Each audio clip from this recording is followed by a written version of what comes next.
This is the BBC World Service, the world's radio station.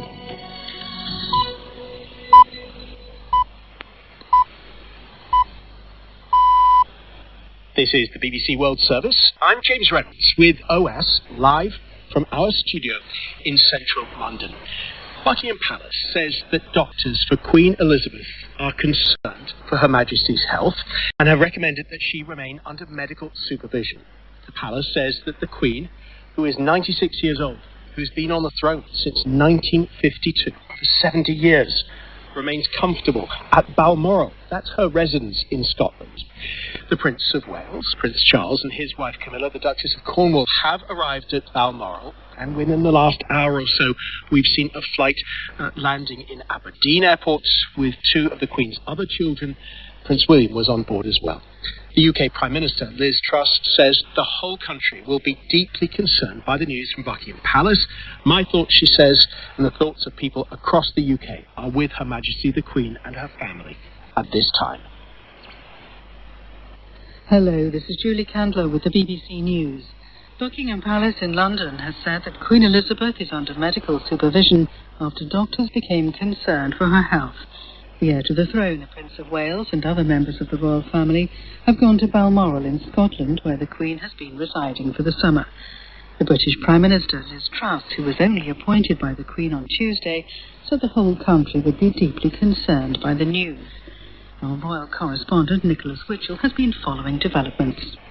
People will take this very, very personally, because clearly there is reason for great concern, and people will find it, I think, even quite disorientating, the thought that the Queen's life may be moving into its final chapter. We don't know, but clearly the facts that speak for themselves, the fact that all of her children and the Cambridges and the Sussexes are travelling to Balmoral, well, they wouldn't be doing that if there wasn't some good reason for it. Ukrainian officials say their soldiers have liberated more than 20 villages and advanced 50 kilometres into Russian-occupied territory. A senior general said particularly strong gains had been made in the northern Kharkiv region, but that villages had also been recaptured in the southeast. Ukraine's claim of battlefield success came as the US Secretary of State paid a surprise visit to Kiev. Antony Blinken held talks with President Volodymyr Zelensky. The US had announced earlier that it would give another $700 million worth of aid to Ukraine. The Kenyan Parliament is sitting for the first time since the disputed elections last month. Members of the upper and lower houses, the National Assembly and Senate, have been sworn in. Richard Hamilton reports. On Monday, the Supreme Court in Kenya upheld William Ruto's narrow victory in the presidential poll, after the result was challenged by his rival, Raila Odinga. A coalition called Kenya Kwanza, led by Mr. Ruto, is vying for control of Parliament against another movement known as One Kenya, headed by Mr. Odinga. Neither of the two groups won a clear majority. Amason Kingi from Mr. Ruto's alliance has been appointed as Speaker of the Senate, but debate is still continuing over the appointment of the Speaker of the National Assembly. Local government officials in Spain's Canary Islands say about 1,000 migrants have died so far this year in their attempts to reach the archipelago. The Canaries are a popular target for people seeking to cross from North and West Africa to European soil in small motor-powered boats. But unpredictable weather and currents often blow them off course or the boats capsize. 11,000 migrants have attempted the crossing this year. World News from the BBC. Former President Donald Trump's advisor, Steve Bannon, has been charged with 6 criminal counts in New York State. The charges relate to Mr. Trump's efforts to build a security wall along the US-Mexico border and include money laundering and conspiracy. Mr. Bannon was originally charged 2 years ago for defrauding donors in a fundraising drive to help construct the wall. He was later pardoned by Mr. Trump in the final hours of his presidency. The authorities in Gambia are investigating a possible link between liquid paracetamol and the deaths of dozens of young children in the country. In the last 3 months, there's been an increase in kidney failures amongst boys and girls under the age of 5. Thomas Nadi has more details. Dozens of children have died in the country in the last 3 months.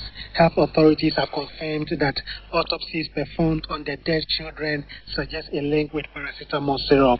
But they are also suspecting E. coli bacteria could be a possible cause. The symptoms exhibited include an inability to pass urine and a fever that can result in kidney failure within hours. The government has suspended the use of all paracetamol syrup in the country and urged people to use tablets instead. The court in Nepal has issued an arrest warrant against Sandeep Lamichhane, the captain of the national cricket team, after he was accused of rape by a 17-year-old girl. The alleged offence took place in a hotel in the capital Kathmandu last month. He's denied the charges. Lamichhane, who is currently playing in Trinidad and Tobago for the Caribbean Premier League, told the Cricket Association of Nepal he would return home to defend himself.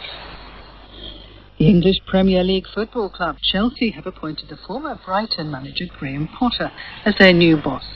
He replaces the German coach Thomas Tuchel, who was sacked this week despite winning last year's European Champions League. BBC News. This is James Reynolds with you on OS from the BBC World Service.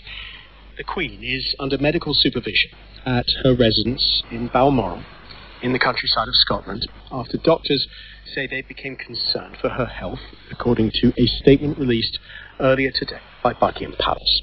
All of the Queen's 4 children are gathering at or are travelling to her Scottish estate, which is near Aberdeen. In the last hour or so, we saw a jet land at Aberdeen Airport, thought to be bringing Prince Andrew, the Duke of York, Prince Edward, the Earl of Sussex, who are 2 of the Queen's 4 children, along with Prince William, the Duke of Cambridge, her grandson.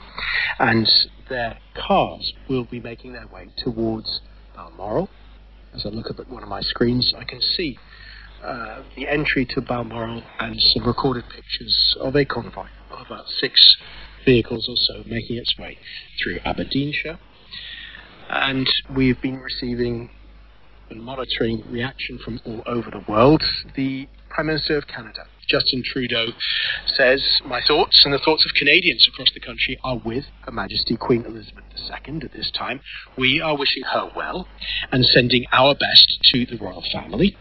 And we've also seen in the last few minutes from the White House press spokesman who says the President's thoughts are with the Queen and her family. With me in the studio is our correspondent, Rob Watson. And Rob, take us through the day as it has happened in the UK. Well, I was just looking at my watch, and it's 5:10 here in the UK, and it was at about 12:30 that, people will look back at that moment, maybe, where we've got a statement from Buckingham Palace, very short statement, but saying those words, serious concern about the Queen's health, but that she was comfortable and resting.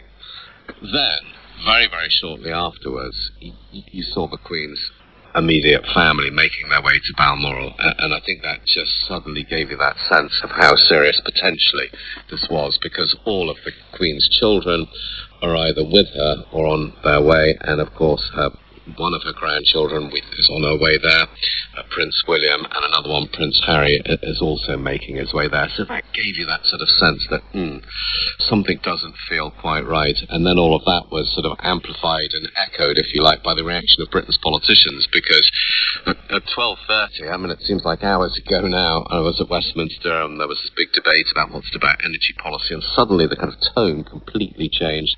The Speaker of the House of Commons read out a message wishing the Queen well, and you sort of felt that you were in a different kind of territory, if I could put it that way. And we've been reporting that the Queen's immediate family, she has 4 adult children from Prince Charles, Princess Anne, Prince Andrew and Prince Edward, are either there or making their way there. For those who don't know Balmoral or don't know that geography, can you paint us a picture of that estate in the countryside? Yes, we kind of, living here, you sort of take it for granted because you see it so often. But it's a Scottish hunting lodge originally, I think is what it was. It's beautiful. It looks like it sort of looks like a sort of, I don't know, like a kind of castle, like a fairy tale castle in many ways. It's got kind of turrets. It's surrounded by beautiful hills, and it's in a part of the Scottish countryside called the Cairngorms National Park. Some pretty high mountains there by Scottish standards, and it's inland. It's about an hour and a half's drive from Aberdeen Airport, and there's fantastic fishing nearby. That's why I've been nearby. I've been salmon fishing nearby, and there's, if you like that kind of thing, I think there's fantastic shooting on the Balmoral estate. People have done that. I mean, certainly the Queen and her guests have done that. So it's just, if you had to sort of dream up, a Scottish castle in an agreeable location, you could do a lot worse than Balmoral. And it was a place where Queen Victoria, back in the 19th century, would spend years and years. She loved it so much. And what role has it played for the Queen? When does she spend her year there? So she spends a vast chunk of the year there, mainly over the summer months, because as anybody who knows Scotland or Britain well would say, if you had to choose the right time to go to Scotland, given the propensity for rain and not such nice weather later in the year, July, August, September, October, which is the time she spends there, is probably best. And it's really interesting. They invite guests up. Apparently there's a sort of mixture of informality and formality when you're there. There are sort of games. There's Highland games. Yes, Highland games. I think there are games inside. People play old-fashioned sort of games. See. We've seen those on the phone. Yes. It's the sort of the Queen at rest. Apparently, in the past, the Queen has prepared picnics for her guests. I think there's one famous guest who didn't like it very much, because I think it's sort of very cold and sort of Scottish. If that's not your taste, I think it was Prime Minister Tony Blair's wife Cherie thought that it was all a bit uncomfortable staying at Balmoral. But it's obviously very much to the Queen's taste, and I guess it's got to be one of the top invites in this country. To spend a couple of days at Balmoral. There is, isn't there? There's that British tradition of the Prime Minister and the Prime Minister's partner, and it's usually been a wife historically, apart from Margaret Thatcher and Theresa May, have had to spend a sometimes awkward weekend there. But looking at the Queen and her Prime Ministers, you and I were just chatting 2 days ago about that handover of power in the UK, and the fact that the Queen, the sovereign, is the central figure in that handover, and that Liz Truss and Boris Johnson flew up to Aberdeen. Talk us through that day. Yes, I mean, it's important to remember in a constitutional monarchy, in a parliamentary democracy, that it is the Queen. She's the head of state. She's not the head of government. But because of that role, she is the one who accepts the Prime Minister's resignation, and she is the one who appoints the new one. She doesn't choose them, right? It's the politicians and the people that do that. But for it to be legit, I guess, if you put it that way, it can't be done by Zoom. In some ways, it's immensely old-fashioned, and that's why, even though she's had issues with mobility, it was felt that it was better to bring the two politicians to Balmoral rather than for her to come back down to London. And interestingly, that photo you're talking about, yes, she looks frail. Yes, she looks rather, more diminutive than ever. But actually, she looks fantastically kind of engaged with the whole thing. And then we learned that Liz Truss had spent at least 30 minutes or so with the Queen after the sort of shaking hands and the sort of official bit of the day, if you like. I should just say that in the last few minutes, we have seen reports that that convoy of cars carrying at least 3 members of the royal family, Prince William, the Duke of Cambridge, Prince Andrew, and the Earl of Sussex, 1 grandson and 2 sons. Those reports say that convoy has made it through and is in Balmoral now after an hour or so's drive from Aberdeen Airport. A journey, of course, you and I followed in a separate way on Tuesday, that journey that the two politicians made. And what role have Prime Ministers played in the Queen's life? What role does the Queen play in Prime Ministers' lives? Oh, it's an extraordinary role. The first thing to mention, of course, is just the sheer number of them, right? The first Prime Minister that the Queen dealt with was Winston Churchill. If you think about it, the current Prime Minister is the 15th. She wasn't born. Liz Truss wasn't born when the Queen's reign began. You have to really kind of puzzle your head and think about this. So the important thing to remind everyone is that the Queen is very much head of state, not head of government. But in a constitutional, in a monarchy with a constitutional democracy, she does have a very intimate relationship with the Prime Minister. So, for example, even though she doesn't tell them what to do, she gets a weekly report. Now, during COVID, that was mainly over Zoom. But if you think about it, ever since 1952 in Winston Churchill, pretty much once a week, there have been the odd break, once a week the Prime Minister travels that very short journey from Downing Street to Buckingham Palace and talks to the Queen about what's going on in the UK and in the world and in government. And I think it was former Prime Minister John Major, don't hold me to this, but he said the best thing about meeting the Queen was that she never leaked. Anybody else would leak, but not the Queen. And I think it was also John Major who said that, it's a shame that she was above politics because she would have made an utterly brilliant minister. If you had to give somebody a portfolio, you might give one to the Queen. Rob Watson, do stay with us. Rob Watson, the BBC's political correspondent with us. This is OS on the BBC with me, James Reynolds. We are live from our studio in central London. Let's take a look at a few more stories which are making the news today. Kenya's parliament is sitting for the first time since the disputed general election last month. It comes just days after the country's Supreme Court upheld William Ruto's narrow victory in the presidential poll after the result was challenged by his defeated rival, Raila Odinga. The Islamic State group says it killed 4 Christians, including an Italian nun, in an attack in Mozambique's northern Nampula province on Tuesday. It issued the claim the following day via its accounts on the messaging app Telegram in the name of its so-called Mozambique province branch. And the mayor of the Somali city of Baidoa has told the BBC's Newsday programme that authorities are concerned that things will get worse in the coming months amid a drought in the country. Earlier this week, the UN's top humanitarian official, Martin Griffiths, warned that famine is at the door after he visited some of the worst-hit parts of the country. This is James Reynolds with you on OS from the BBC. Well, as Rob has been explaining throughout our broadcast, this had been an incredibly important day in UK politics. It's the day in which the new UK Prime Minister, Liz Truss, has been making an announcement on how to help people with their energy bills. The backdrop to this is that energy bills have been rising astronomically in some cases, and people say they need help. A little earlier today in the House of Commons, Liz Truss announced a package which would limit the rise in bills from October. And on OS, we want to hear how people are coping in parts of England and across the UK. 2 of the members of our team have gone to Derby, and they've been at the Museum of Making. The museum is on the former site of Lom's Mill, a historic silk mill, what's thought to be the world's first factory, where really conversations about energy and manufacturing began. The museum exhibits items spanning 300 years. In the entrance is a cart suspended from the ceiling and cabinets with items like pipes, road signs, and machinery. We want to hear about energy. We want to hear about how people are coping. And with me from Derby are 2 reporters. Nigel Slater is the local democracy reporter from the Derby Telegraph. Hi, Nigel. Hello there, how are you doing? You right? I'm good, thanks. And Zena Hawley is the agenda editor from Derbyshire Live. Zena, do tell us how people in Derby are getting on with their bills. Well, I think, like in common with most of the country, they're struggling, and there will be people across Derby who will struggle more than others. I think I'm not sure how they'll feel about today's announcement.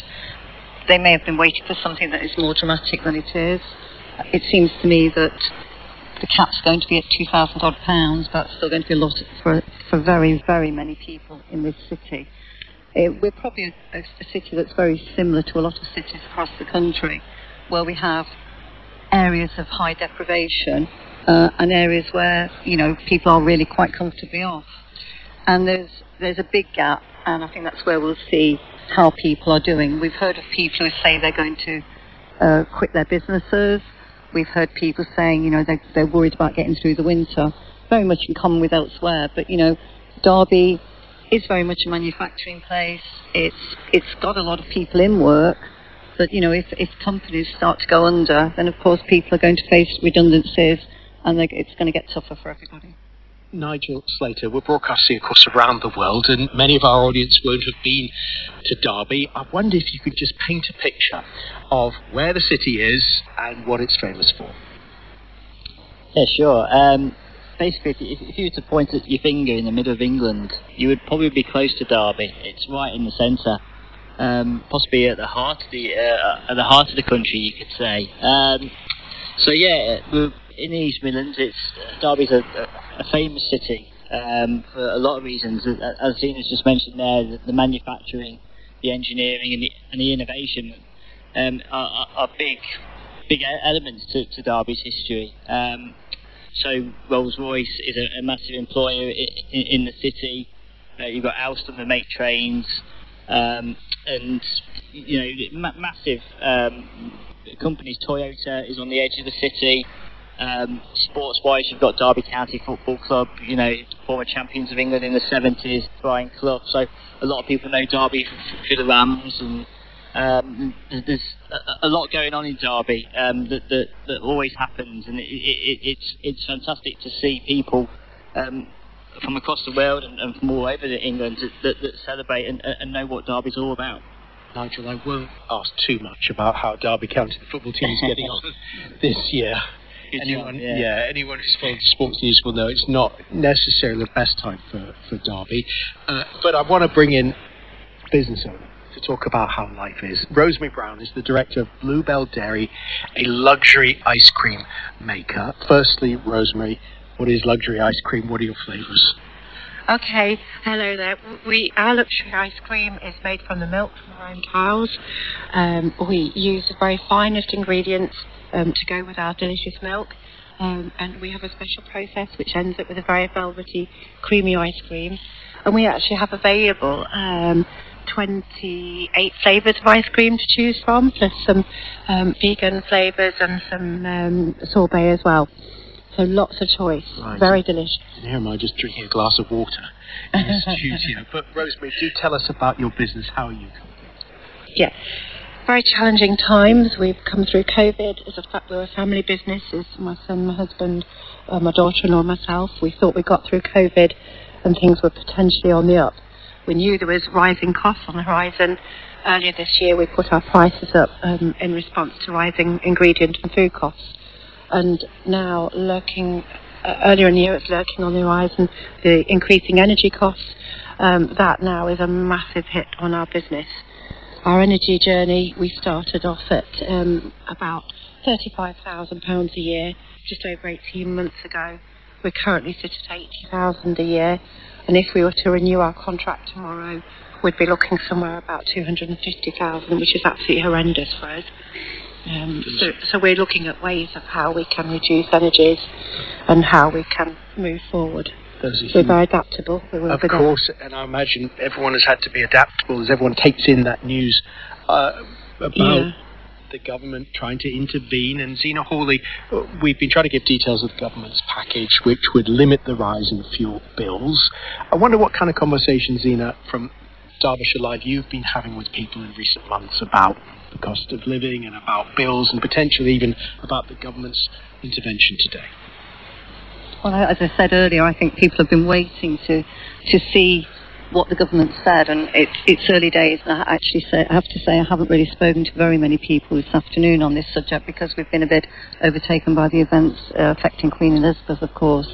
But I think that, as I've said, I think people will still feel they're going to struggle because, they're in a very different position even now than they were 12 months ago. As Rosemary's just said, the bills are going up phenomenally, and I think this won't be enough to help a lot of people or a lot of companies. I think for a long time we've been hearing about this, but I'm not sure everybody's acted on it at all because they've not known really what to do. So I think a lot of people still feel caught out by the increases. It's one thing to be told your energy is going to be going up, but the reality, is it going to be a really cold winter? Is it going to be a milder winter? Those sort of things. How much energy am I going to need to use? And for businesses, I think the biggest problem is that, as Rosemary said, so many of them were saved during COVID with all the furloughing and the help for businesses. It's a crying shame that now that we're out of the COVID scenario, that actually those very same businesses potentially are going to end up closing. What was the point in keeping them open during the actual the actual COVID situation? And that's what they'll feel. I think that's what they will feel. I think Rosemary wants to say something here. I mean, certainly what Liz Truss announced today for businesses is that there's going to be a short-term fix, which is really well received. But I think the problem I've got is that the longer-term financial forecasting, 6 months doesn't give us long. Projecting into next year, we have been looking at solar, renewable energies for a while. Where does that leave us? Is there going to be any financial help, any grant funding? We're in the dark on that, and I think we need a bit more clarity over where that's going to go. And I think the other problem is, going back on that, Rosemary, is the fact that getting some of these systems into place, like the solar energy, it isn't done overnight. No, it isn't, and I think one thing I'd like to see is a little bit of relaxation on the planning and a speeding up of the planning process, so that once we make the decision or there is funding available, we can push that forward fairly quickly. One thing, James, I think I will point out to you, that something that Nigel's working on this week, I know, is that the local authority, the local council here, who runs everything in Derby and obviously allocates funding for different things, as announced this week, it's got mammoth problems it's facing. Perhaps if you've got 5 minutes or a couple of minutes, Nigel could just mention that, because I think that has serious repercussions for people in the city as well. Yeah, sure. I mean, this week the City Council put out a statement saying that basically that they were experiencing a perfect storm in financial pressure, which, when the council is saying that publicly, you know it is serious. I've spoken to I've spoken to a lot of people this week, and I've just come back from a health meeting where the council leader, Chris Poulter's been talking about the cost of living crisis. And he said during this meeting that if this is not addressed properly, that this could be bigger than COVID in terms of the impacts it can have on people. Because it's not just the financial impact, it's also the health impacts on people that living in colder homes, not putting the heating on, etc. It has a massive impact on people's lives. So there is real concern in Derby. In terms of the council finances, they're desperately calling on the government to sort funding out. And the worry I think the cabinet leaders have in Derby is, the government are putting a pay freeze on the energy cap. But what are we doing for local councils? And it's the Derby people will be relying on the help from the councils to help them get by, like we had earlier this year with the council tax rebate. But from what I gather is that the Conservative leaders in Derby are very worried that they'll be at the back of the queue when it comes to being helped for funding, because the households will come first, and you can understand why that is. I think one of the other problems... I just want to say so much to say thank you to all of you who are at the Museum of Making in Derby. Nigel Slater, the local democracy reporter from the Derby Telegraph, Sina Hawley, the agenda editor from Derbyshire Live, and also Rosemary Brown, the director of Bluebell Dairy, luxury ice cream maker. We hope to come back to you later in the programme. For now, though, many thanks. This is James Reynolds with you on OS from the BBC. A photo has been posted on the BBC News website. It is of a green Range Rover entering the gates of Balmoral. The caption that the BBC writes on the website: a Range Rover being driven by Prince William, carrying Prince Andrew, Prince Edward, and Prince Edward's wife Sophie, has arrived at Balmoral Castle. A picture was posted just a few minutes ago, and we had word that convoy of two of the Queen's sons and one of her grandsons went through the gates of Balmoral about 18 minutes ago. They will now be inside the estate of Balmoral, gathering with the rest of the Queen's family. We will continue to bring you updates from Balmoral here on the BBC World Service. I'm James Reynolds. This is OS. Do stay with us.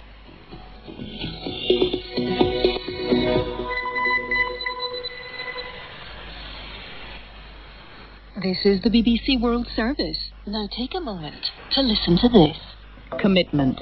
I think every one of them knew this was going to be an incredible achievement for humankind. And determination. We have to allow the victims to understand that this route is not a good route. Feelings of unease. I was not comfortable to go to the street because some people, they were looking at me as if I'm a sinful person. Or loss. This building represented my life. It meant everything to me. The human experience. The bandit has always been in the imagination of the Mexican people. They came to hear the music, but they experienced a whole other thing. It's always enrichment when two cultures come together. Documentaries on the BBC World Service. She looked down at the phone and looked back up at me and mouthed the words, Musharraf. To listen, go to bbcworldservice.com/documentaries. This is James Reynolds on OS from the BBC World Service. We continue to bring you updates about the health of Queen Elizabeth here in the UK. The Queen's immediate family has been gathering at her Balmoral estate in the countryside in Scotland after doctors released a statement expressing concern for her health. The official statement says that she is under medical supervision. Doctors say that the 96-year-old remains comfortable. BBC News with Julie Candler. Senior members of Britain's royal family have rushed to Scotland to be with Queen Elizabeth after her doctors expressed concern for her health. They said the 96-year-old monarch was under medical supervision but was comfortable. Officials said the heir to the British throne, the Prince of Wales, had been by her bedside at Balmoral Castle, where the Queen has been residing for the summer. Ukraine says its soldiers have advanced a further 50 kilometers into Russian-occupied territory. A military official said particularly strong gains had been made in the northern Kharkiv region, but villages had also been recaptured in the southeast. Ukraine's claim of battlefield success came as the U.S. Secretary of State paid a surprise visit to Kiev and announced additional military support. Several European countries have decided to ban the entry of most Russian citizens. Poland, Lithuania, Estonia and Latvia will not allow in any Russians travelling for tourism, culture, sport or for business. The joint statement said it was unacceptable that people from what they called the aggressor state were able to travel in the EU. The Kenyan Parliament is sitting for the first time since the disputed general elections last month. It comes just days after the country's Supreme Court upheld William Ruto's narrow victory in the presidential poll. Former President Donald Trump's advisor Steve Bannon has been charged with 6 criminal counts in New York State. The charges relate to Mr. Trump's efforts while in office to build a security wall along the US-Mexico border. They include charges of money laundering, conspiracy and fraud. The US space agency NASA has revealed 2 new dates for the launch of its uncrewed Artemis rocket to the moon. A NASA official suggested the 23rd and 27th of September have been marked as possible dates. BBC News. This is James Reynolds with you on OS from the BBC World Service. We are following updates from Buckingham Palace as the Palace earlier released a statement saying that Queen Elizabeth was under medical supervision at Balmoral Castle, her countryside residence in Scotland. Her doctors say that they are concerned for her health following further evaluation this morning. The Palace has added that the 96-year-old monarch remains comfortable. Earlier in the day, Prince Charles, the heir to the throne, her eldest son, made his way to Balmoral with his wife Camilla, the Duchess of Cornwall. Princess Anne, the Queen's daughter, also went to the castle. And in the last hour or so, the second son of Her Majesty the Queen, Prince Andrew, the Duke of York, and her third son, Prince Edward, the Earl of Wessex, set off, and they have recently arrived in Balmoral. Their cart was driven by Prince William, the Duke of Cambridge, the Queen's grandson. Well, I'm joined by our correspondent Naomi Grimley as we look at this procession of visitors. We're also looking at a picture of some of the royal family. Prince William driving, Prince Andrew in the passenger seat, and Prince Edward and his wife Sophie in the back seat. I imagine many people in Britain will be looking at that photo.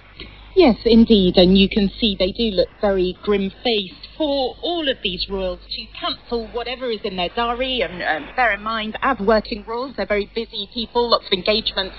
But for them to all cancel what they're doing and head to this very remote part of Scotland, I mean, even when they landed, they then had a 45-minute drive to get to the castle. That just shows you how serious this is and how her health may have taken the turn for the worse. And there are other signs. We've heard from people like the Archbishop of Canterbury, Liz Truss, the new Prime Minister, and Keir Starmer, the leader of the opposition, all of them expressing their concern and their worry and saying that she's in their thoughts and prayers.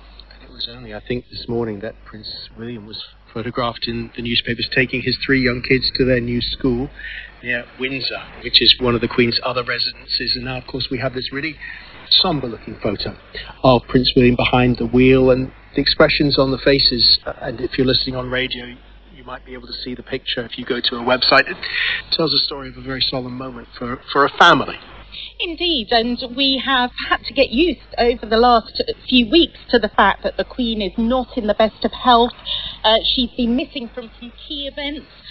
For example, during the Platinum Jubilee weekend, she wasn't at the service of Thanksgiving at St Paul's, and for her, that religious service, because her faith is immensely important to her, was supposed to be the highlight of the weekend, and yet she did not turn up for that. It was judged to be just too big a deal for her to get to the service and also stay for the length of service that was there.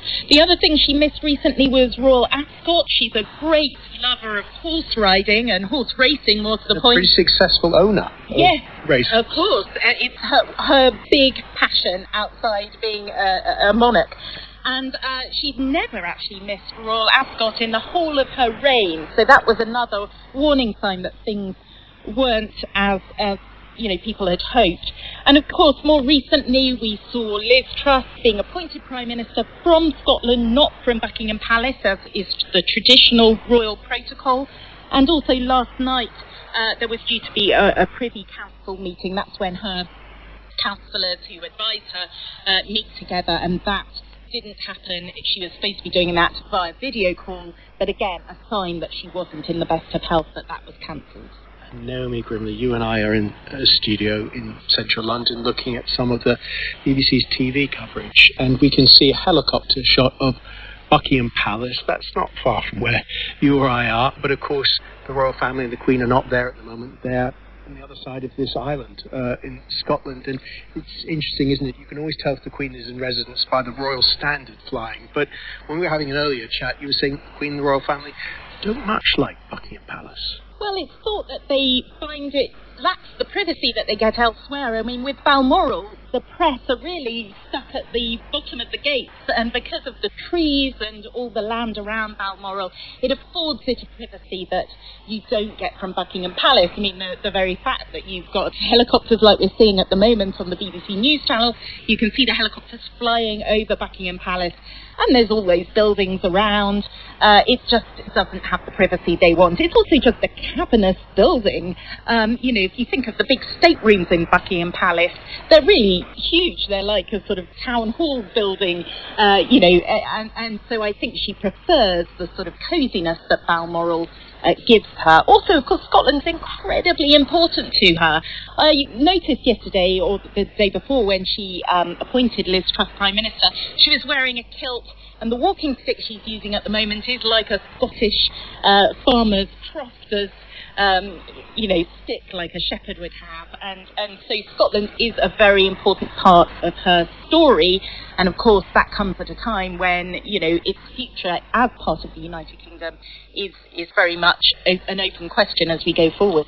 And just to describe the pictures that we're seeing at the moment, our sister channel, the BBC News channel, our TV channel, is showing pictures of the gates to the Balmoral estate, which are currently closed. They opened about 28 minutes ago to let in Prince William in that car. He was driving his uncles and his aunt, and now those gates are closed. We saw 3 police officers in fluorescent uniforms passing by a minute or two ago. It is heavily raining there, the late summer now in Scotland, as we can hear some of that rain.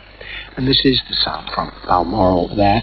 And nevertheless, it is a place of refuge for the royal family where, as you said, Balmoral, you just can't get close to the royal family. No, and also I think they love the sort of rural retreat it provides. I mean, famously there's actually footage of them during a royal family documentary where they all had their picnic in Tupperware. And they were headed off into the glens to enjoy that picnic. It's something that actually one of the prime ministers that she worked with, Harold Wilson, also really liked the fact that it was a bit of a rural retreat. But it's not to everyone's taste. Princess Diana was supposed to not particularly like Balmoral. It rains a lot. You've got to like your horses and your rural pursuits if you want to have a good holiday there. But the fact that she has stuck with this timetable of going there in the summer months and staying there till October is a sign of how much it is in her heart. And when the weather turns, of course, in October and those early nights come in Scotland, she then comes back down to Windsor. And the BBC TV channel has just been replaying pictures of the Platinum Jubilee pageant in June, where people were gathered in central London by St James's Park near Buckingham Palace watching flybys, and that was a real moment that brought the country together. I should say I was in the crowd watching the Red Arrows flyby. It was quite breathtaking, and it was a real moment for the whole country. It's 4 days off. Absolutely, and it came off the back of the pandemic, and I think the Queen understood that the nation needed a bit of an uplift after all of that lockdown and, you know, all the misery that people had been through, not being able to see their relatives, schools disrupted. So the Platinum Jubilee came at a time when people got a bit of a sort of uplift from it, and I think she realised how important it was to be a rallying point.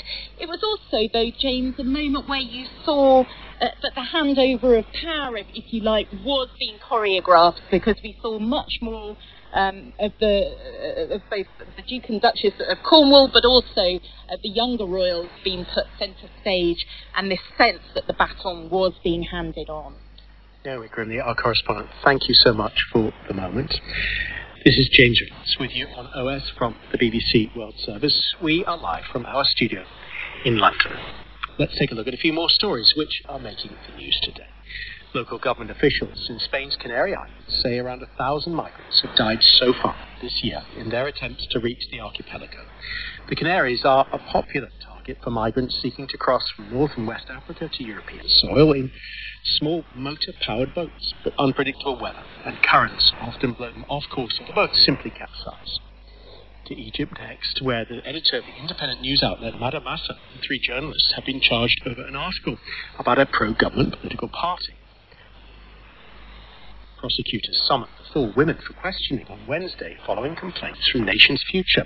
Free speech and free press in Egypt have been significantly curtailed under the president, Abdel Fattah al-Sisi. And the authorities in the Gambia are investigating a possible link between liquid paracetamol and the deaths of dozens of young children in the country. In the last 3 months, there has been an increase in kidney failures amongst boys and girls who are under the age of 5. Now, for a look at some of the sport, here's my colleague Shojo Saka. Thank you, James. In the English Premier League, Chelsea have today appointed Graham Potter as their new manager following the sacking of Thomas Tuchel yesterday. Potter has left Brighton after 3 years in charge, and it's understood that Chelsea will pay Brighton around €25 million in compensation. Hugh Jenkins hired Graham Potter as manager when he was the chairman at Swansea. With some Premier League teams looking to go a bit defensive and try to make sure they stay in games and catch teams on break, Graham hasn't done that. He's carried on with his style of play and he's reaping the rewards. Well, Potter's first game in charge of Chelsea will be away at Fulham on Saturday. At the US Open tennis, the Spanish teenager Carlos Alcaraz will take on the American Francis Tiafoe in the semi-finals on Friday. Alcaraz reached his first Grand Slam semi after an incredible 5-set win over the 21-year-old Italian Yannick Sinner. Their match ended at a record latest time of 2:50 a.m. local time in New York. It was really tough for me, but during the whole match, 5 hours, 15 minutes of match, I felt great physically. Of course, the level of tennis that we have played, it was really, really high. In the other men's semi-final, Norway's Kasper Ruud will play Russia's Karen Khachanov. In the last four of the women's singles today, world number one Iga Świątek faces Jessica Pegula of the United States, and France's Caroline Garcia will take on Tunisia's Ons Jabeur. Thanks so much to Shoujo. Well, we continue to monitor the health of Britain's Queen Elizabeth, as doctors say she is in a comfortable condition in her Balmoral estate in Scotland. Her 4 adult children have gone to be with her. Prince William, her grandson, has also gone to be with her. As we continue to monitor the Queen's health, we will also bring you another story which has great significance for a lot of people here in the UK who are thinking about tomorrow, who are thinking about how to pay their bills. A little earlier today, the new British Prime Minister, Liz Truss, who's only on her 3rd day in the job, announced a freeze on domestic energy bills, essentially limiting the rise in those bills from October. Those bills have risen sharply since Russia began its invasion of Ukraine in late February. Speaking to Parliament, Liz Truss said her government, cap prices for the next 2 years whilst fixing the wholesale price of energy. Earlier this week, I promised I would deal with the soaring energy prices faced by families and businesses across the UK. And today I am delivering on that promise. This government is moving immediately to introduce a new energy price guarantee that will give people certainty on energy bills. It will curb inflation and boost growth. This guarantee, which includes a temporary suspension of green levies, means that from the 1st of October, a typical household will pay no more than £2,500 per year for each of the next 2 years while we get the energy market back on track.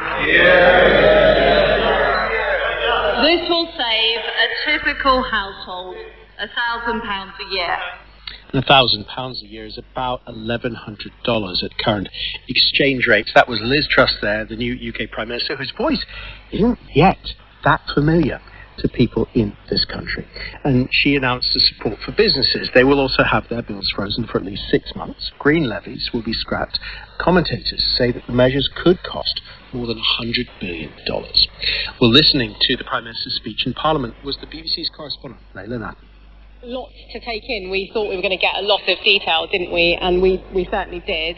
I think the main thing that stood out for me was that she promised to freeze the energy bills for 2 years. That's a longer time frame than people were talking about. But of course, if you think about it politically, she had to go for that sort of time frame. It takes us now beyond when the next general election would be. She talked about wanting to provide certainty for households. So households will have this energy price guarantee, as she called it, for 2 years. Another thing that we were talking about in advance as to who would this apply to, she said that Northern Ireland were going to get the same levels of support as the rest of the UK. So this is a UK-wide policy, and support would be made available to people in Northern Ireland as well, and to those people who are not plugged into the main gas and electricity network. So things that people were looking out for, who were going to be omitted from this, she did address those. And of course she talked about businesses, because that is something she did want to promise support for. Businesses and charities and public sector organisations, she said, we're going to get support for 6 months, a similar energy bill price guarantee, and then there would be a review after that 6 months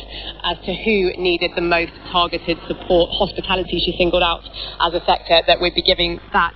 Just a few other things I think to run through, some other big things to keep an eye out on in the future, in the more long-term time frame, that she wanted to talk about energy security and making the UK less reliant on gas from abroad. She talked about a new energy supply task force being set up and reviewing 2 reviews. She talked about an energy regulation review and a review of how to get to net zero by 2050. One interesting and very notable omission was that she did not put a figure on how much all of this was going to cost. We have been talking about a figure in the tens of billions, up to 100 billion, 150 billion. People were estimating as to how much this level of intervention was going to cost. She said the Chancellor would be setting that out in the coming weeks, in her fiscal statement that he is going to make, but we did not get a figure on how much this support package is going to cost. You can expect it to be very big, with that 2-year promise of a price guarantee, but there was no figure put on that, and just as you say, a rejection of the windfall tax as a way of paying towards some of that. That is something Labour, of course, very keen to highlight, talking about that being the main political divide. Keir Starmer saying that Liz Truss wanted to protect the profits of oil and gas companies, and he was on the side of working people. So lots to digest, lots to take in, but much of it as we expected in advance. Layla Nafi there, our political correspondent, with her analysis of that speech delivered by the new UK Prime Minister, talking about putting a plan in place to help people with their energy bills. We want to get a sense of how people are struggling right now. How are they managing to cope? And a little earlier today, we sent a team down to Derby, or up to Derby, I should say. It's right in the middle of England, perhaps the most central city on the map, if you're looking at it. We want to hear how people there are coping. With me on the line is a few people I spoke to a bit earlier on. Rosemary Brown, the director of Bluebell Dairy, a luxury ice cream maker. Also, two reporters, Nigel Slater and Zena Hawley. Rosemary, I want to begin with you. You must engage with people almost more than any other business, selling people those 20-odd flavours of ice cream in recent weeks and days. What kind of conversations have you been having with your customers about the cost of living, about those bills? Obviously, customers are very worried about the bills, the rising bills that are hitting, and how much spare income they're going to have, and the worrying costs of the winter coming up, and how that's going to be, how they can hit back. I have had, we are on the eastern outskirts of Derby, which is quite rural, and there's a very much a self-sufficiency kind of approach coming through. People are been busy all summer growing their own veg, and they feel that they want to try and do as much as they can themselves. Quite a few people I know are putting log burners and just trying to reduce their bills, but there's a massive amount of worry in the area about how much it might cost. And how they're going to get through the winter. Rosemary, Nigel and Zena, do stay with us, because as the cost of living rises, there have been lots of strikes here in the UK of rail workers and also of postal workers. Let's hear what the move was like on a picket line in Derby with striking postal workers earlier today. For me personally, if anything, I'll speak on behalf of everyone. It's really difficult, but it's not just at Royal Mail, it's everywhere across the country. So this could take a rather long time. All the unions, as you can see without that, they're all coming together now as we're rallying around to show, look, this is serious. You look at all the industries, whether it's the rail, whether also it's the energy suppliers, you look at what the Royal Mail in particular has done, all posted record profits, and yet apparently they can't give us a decent pay rise. Totally wrong, it's outrageous, isn't it?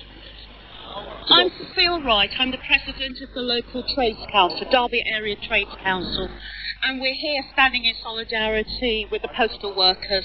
You've already heard from the worker that the horrendous situation that all workers are in this country, and particularly postal workers, who, by the way, lest we forget, were the essential workers during the pandemic.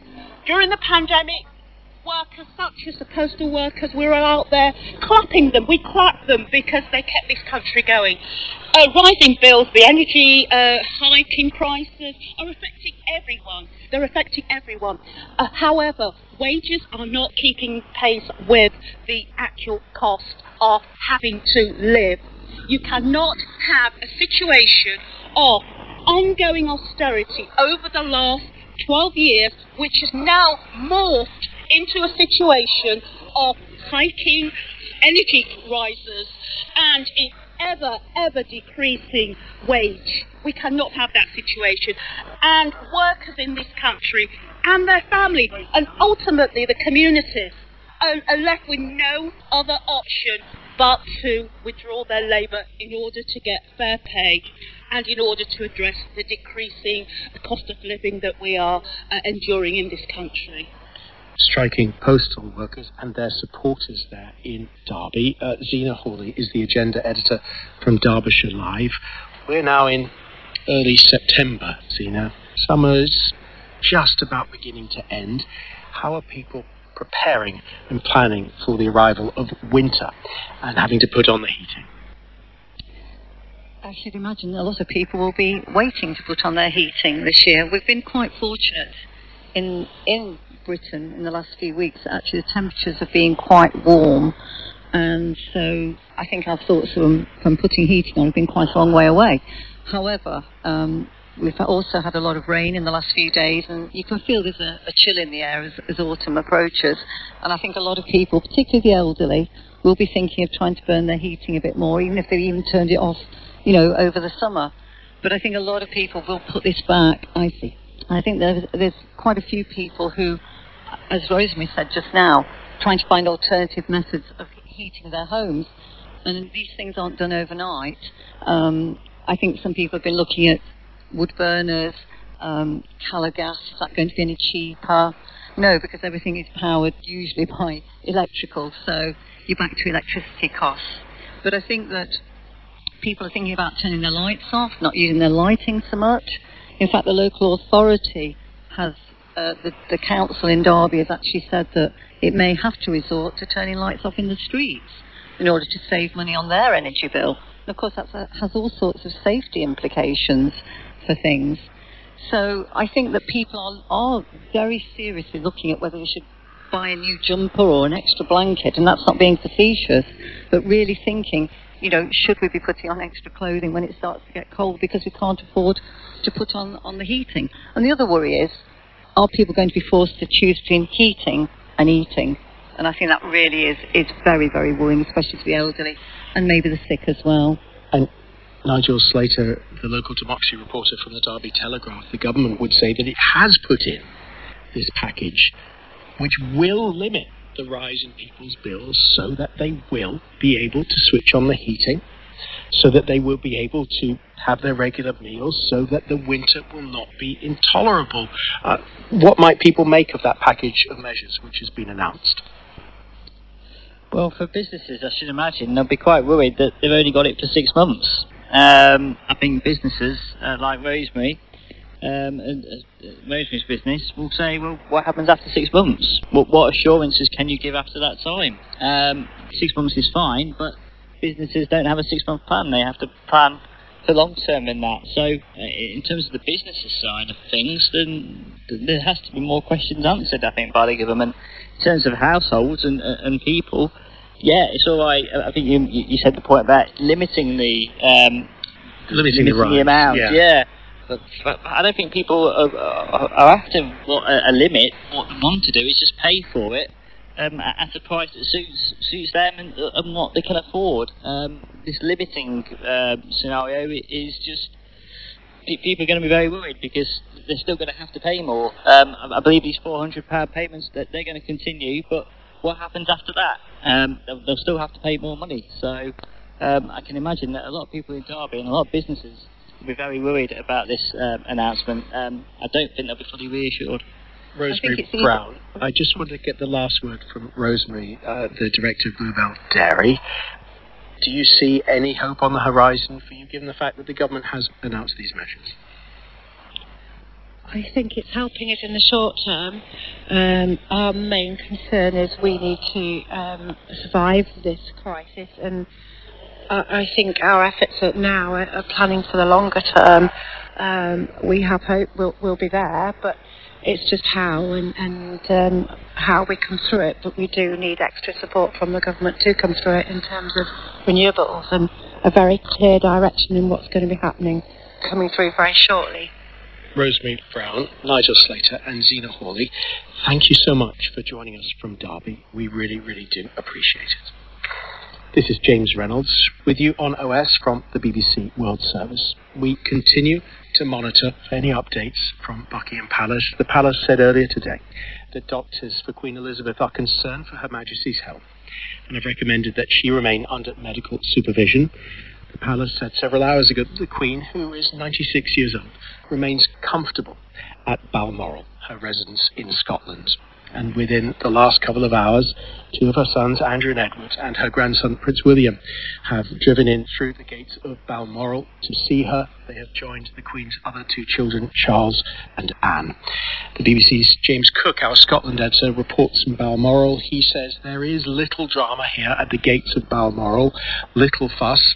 Instead, a well-rehearsed plan has swung quietly into action. The police are directing traffic, and every few minutes, James says, another reporter or photographer crosses the bridge over the River Dee to join the throng watching and waiting at the entrance of the Balmoral estate in Scotland.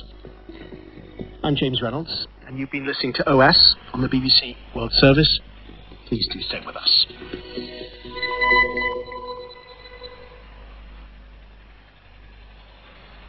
This is the BBC World Service, bringing you closer to key stories from around the globe. Would I be able to get out of Afghanistan safe? Looking deeper into politics and global battles. We didn't have a lot of detailed discussion of what happens if the Russians violate the assurances. Shedding light on iconic figures. The level of knowledge and understanding was immense. And the impact they've made. You can put something inside of that changes the world. Documentaries on the BBC World Service. At bbcworldservice.com, the food chain. How do you deal with a food safety scan? I'm Ruth Alexander, and I'll discover what it's like to find yourself at the centre of a public health emergency, and what needs to change if consumers are to be better protected. Now we return to OS. This is the BBC World Service, the world's radio station.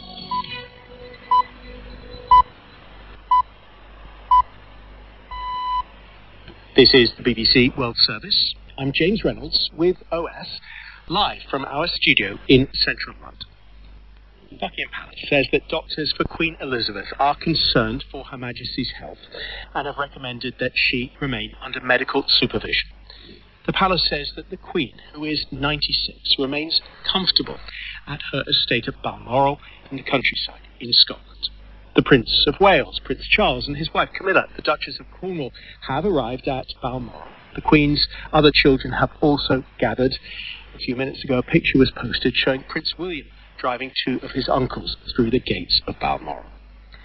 And the UK Prime Minister, Liz Truss, who was only appointed by the Queen on Tuesday in person in Balmoral, writes, "The whole country will be deeply concerned by the news from Buckingham Palace. My thoughts and the thoughts of people across our United Kingdom are with Her Majesty the Queen and her family." Hello, this is Julie Candler with the BBC News. Senior members of Britain's royal family have rushed to Scotland to be with Queen Elizabeth after her doctors expressed concern for her health. They said the 96-year-old monarch was under medical supervision but was comfortable. Officials said the heir to the British throne, the Prince of Wales, had been by her bedside at Balmoral Castle, where the Queen has been residing for the summer. The British Prime Minister, Liz Truss, who was only appointed by the Queen on Tuesday, said the whole country would be deeply concerned. Our health correspondent Fergus Walsh has more. We could all see in those photos earlier this week where she was greeting Liz Truss that she had a walking stick, and we've also seen some of the mobility issues that she's had which prevented her not attending the state opening of Parliament for the first time I think in around 60 years. She has been in remarkably good health for a 96-year-old, but the palace has never been one to speculate or to give more than very, very short and brief statements on members of the royal family's health, and particularly the Queen's. Ukrainian officials say their soldiers have liberated more than 20 villages and advanced 50 kilometers into Russian-occupied territory. Oleksiy Fromov from the Army's General Staff said particularly strong gains had been made in the northern Kharkiv region, but that villages had also been recaptured from Russia in the southeast. Ukraine's claim of battlefield success came as the U.S. Secretary of State paid a surprise visit to Kiev. Antony Blinken held talks with President Volodymyr Zelensky. His trip came after Washington announced earlier that it would give another $675 million worth of aid to Ukraine and a further $1 billion in loans to buy American military equipment. Mr. President, we know this is a pivotal moment. More than 6 months into Russia's war of aggression against Ukraine, as your counteroffensive is now underway and proving effective. Former President Donald Trump's advisor Steve Bannon has been charged with 6 criminal counts in New York State. The charges relate to Mr. Trump's efforts while in office to build a security wall along the U.S.-Mexico border. Our North America correspondent Chichi Isundu has more.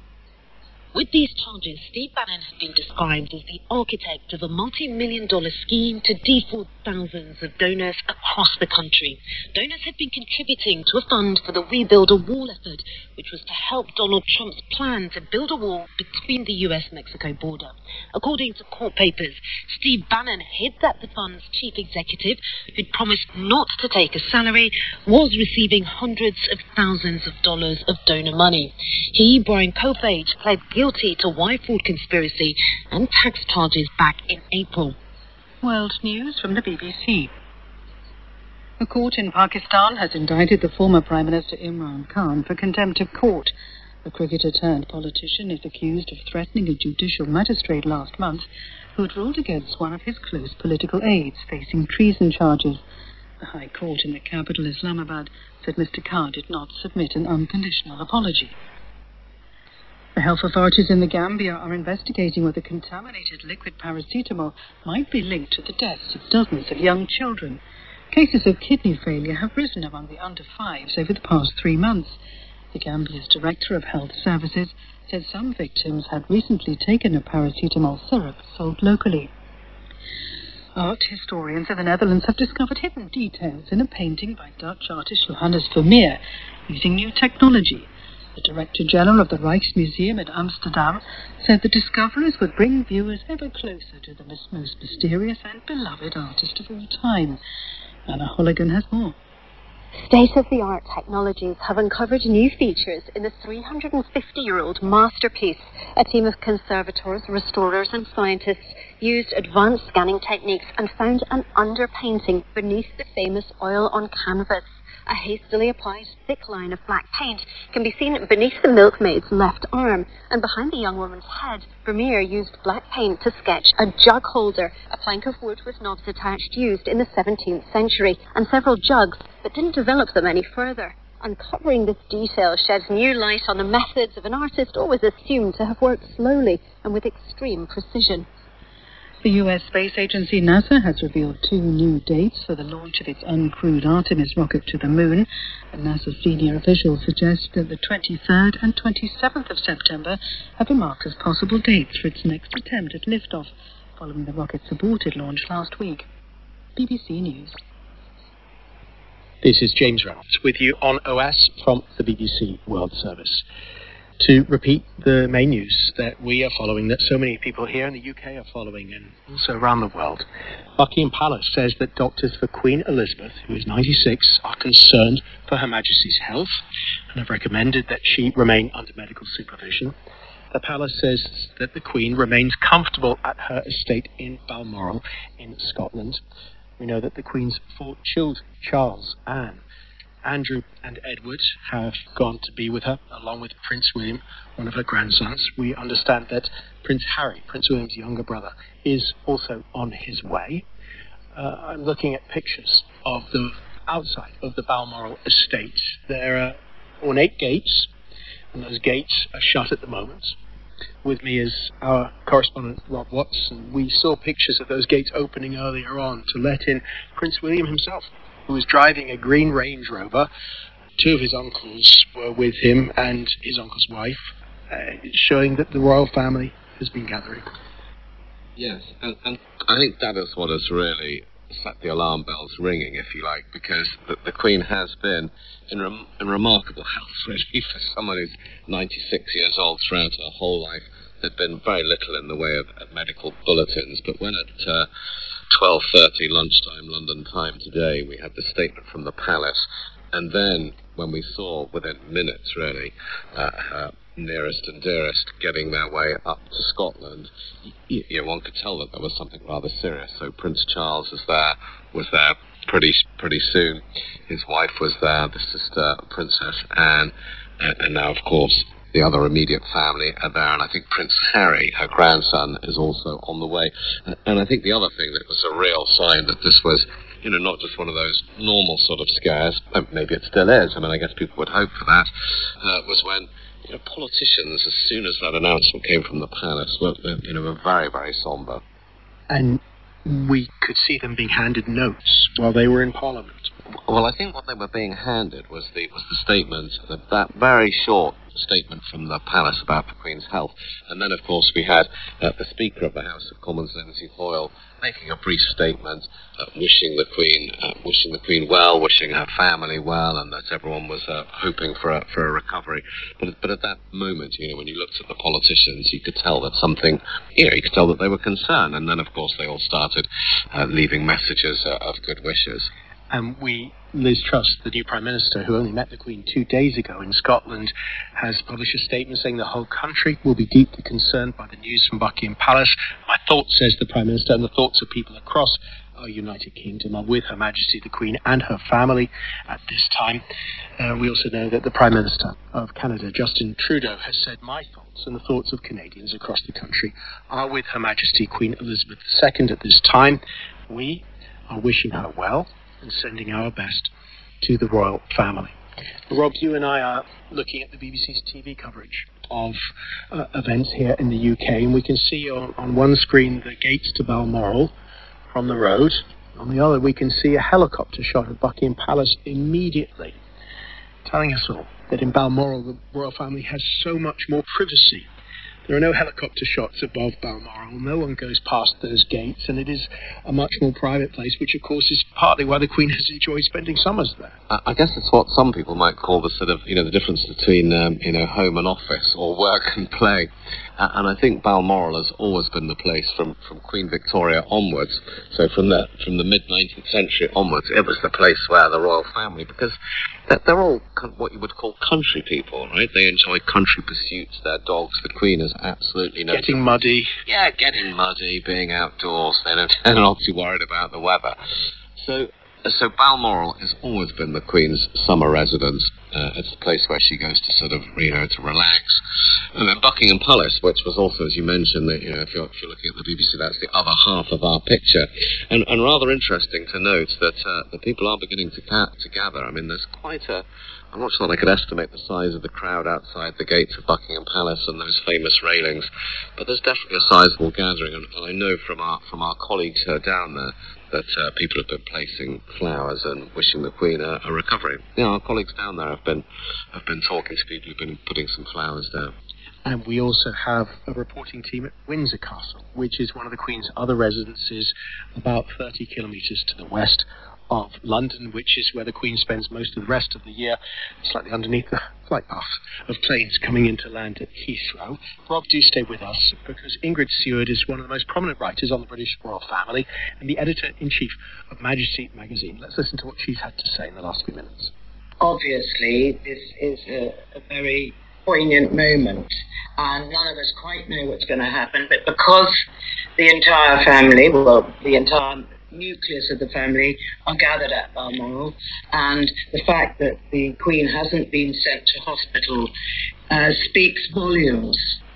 They obviously just want to keep her comfortable, have her family around her, and we just have to literally wait for news, whether it be good or bad. There's nothing more we can do. Ingrid Seward, the editor-in-chief of Majesty magazine there.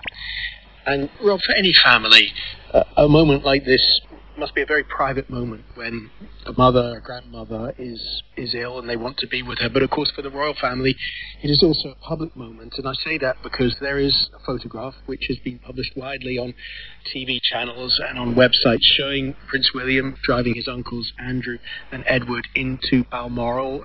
Take us through what that photo shows. Well, I'm looking at the photo now, and in the passenger seat you can see Prince Andrew, who is the Queen's second son. Driving the car is Prince William, who is Prince Charles' son. He's second in line to the throne. And in the back is the Queen's youngest child, that's Prince Edward, and his wife Sophie. I mean, it's always difficult to guess, but I mean, just looking at the pictures, you can see it's a serious moment. They all seem to be rather kind of concentrated, and yeah, they look rather kind of tight-lipped, don't they? Rob Watson, our political correspondent, thank you so much for the moment. We will continue to keep us with us here in the studio as we look at a number of other stories making the news. This is OS on the BBC with me, James Reynolds, live from our studio in central London. just a few streets away from Buckingham Palace, let's take a look at a few more stories. Several European countries have decided to ban the entry of Russian citizens. Poland, Lithuania, Estonia and Latvia will not allow in any Russians travelling for tourism, culture, sport or even business. The exceptions would be made, the countries say, including for dissidents, humanitarian cases and those who already hold residence permits in the European Union. The jailed Russian opposition leader Alexei Navalny says he has been stripped of his right to have confidential communication with his lawyers. Mr. Navalny is serving an 11.5-year sentence for a variety of offences, all of which he insists were fabricated in order to stop him from criticising Russia's government. And the mayor of the Somali city of Baidoa has told the BBC's Newsday programme that the authorities are concerned that things will get worse in the coming months amid a drought in the country. Earlier this week, the UN's top humanitarian official Martin Griffiths warned that famine is at the door after he visited some of the worst-hit parts of the country. Today on OS, we want to bring you a number of conversations about the cost of living, about rising bills, about that terrifying moment many people in this country have of opening up a gas bill or an electricity bill, finding that prices are rising so much that people don't know how they will pay, don't know how they will get through the winter. Earlier today, the government announced a plan that would limit energy bill rises for all households for the next 2 years. There's also a smaller package of support for businesses at the moment.